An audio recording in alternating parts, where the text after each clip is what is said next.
आपण मानक आनिकरी भेज पुलाव बनाबा लगी देखुन काଣା काଣା नहीं मटर चना गाजर शिमला मिर्चा आलू आउ प्याज आउ ए दुईटा कच्चा मिर्चा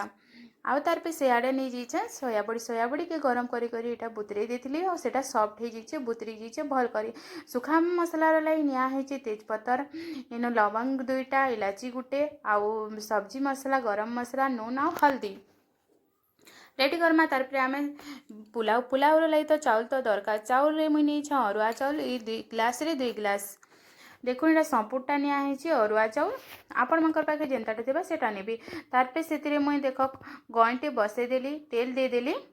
तापे तेल गरम होला परे जीरा देदेली ऐड करा है तेजपत्तर लवंग और इलाची सबू भाजी ही गला परे सेतिरे कटा प्याज ऐड करा हैला प्याज टिके भाजी ही गला परे कच्चा मिर्चा दुईटा जेन काटिक रखी सेटा ऐड करदेली कच्चा मिर्चा भल कर टिके भाजी ही गला परे नाइके प्याज के टिके कम भाजमा बेसी नहीं भाजू आउ सेतिरे जेन पनीपरिबा नहीं सब्जी सबू ऐड करदेमा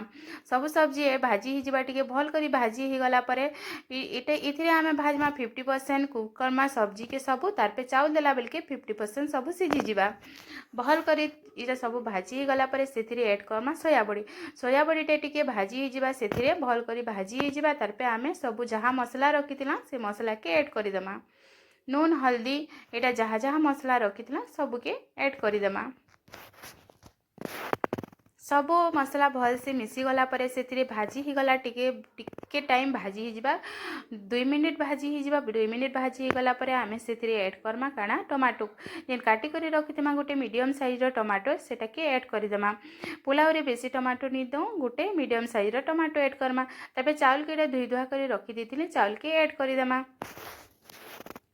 चाउल टिके भल से सब्जी रे सब सब्जी रे भल से टिके मिसी जिबा भाजी पूजा हे जिबा भाजी ही गला परे चाउल तार पे आमे सेतिरे पेन ऐड करमा पानीटा आमे केते देमा जेते चाउल नहीं थिबा नाइ के तार डबल पानी नेमा मुई 2 ग्लास चाउल नहीं थिली सेतिरे 4 ग्लास पानी ऐड करछे प्रेसर रे जदि एटा बनै थिले जेते चाउल के हेते पानी नहीं थी 2 ग्लास के 2 ग्लास से पानी नहीं थी तीन एटा जेहेतु मुई गंज रे की डेक्ची रे जेन एटा बनै छै नाइ के हेतिर लई तार डबल पानी निया हैला पानीटा ऐड करदेली पानीटा ऐड कर सारा पर भल कर सेटा के टिके मिसेदेमा घाटी गुटा देमा घाटी दे सारा पर सेटाके आमे मीडियम फ्लेम रे रखी कर ढापी देमा 5 मिनिट गला पर देखुन इटा पुलाव रो केनता हे छै जे फेर टिके आमे ढापी देमा 5 मिनिट रो लागी तार पे 5 मिनिट गला पर नाइ क्या आमर पुलावटा रेडी हो जिबा देखो रेडी हो गला पुलावटा जेते बेले पुलाव रेडी हो जिबा फ्लेम के ऑफ कर देमा ऑफ करी करी सेता के गोटे मिनिट लागी ढापी करी रखी देमा गोटे मिनिट ढापी करी रखी दे सारा पर आमे सेतिरे तार पछे फिर गोटे मिनिट गला पर सेतिरे ऐड करमा आमे धनिया पत्तर ऐड करी करी नाइ के फिर आमे गोटे मिनिट लागी सेटा के ढापी करी रखी देमा तार पर एटा आमे गरम गरम सर्व करमा इटा दही रे खटा रे सबुथिरे आपण माने खाई पारबे पुलाव के सादा भी प्लेन भी खाई पारबे देखबार के तो पूरा बिरयानी भलिया दिसुचे आ नाइ के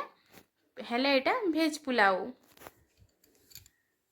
रेडी हो गला आमर पुलाव जदि आपण मानकु भल लागला मो रेसिपी तो like comment share and subscribe कर देबे।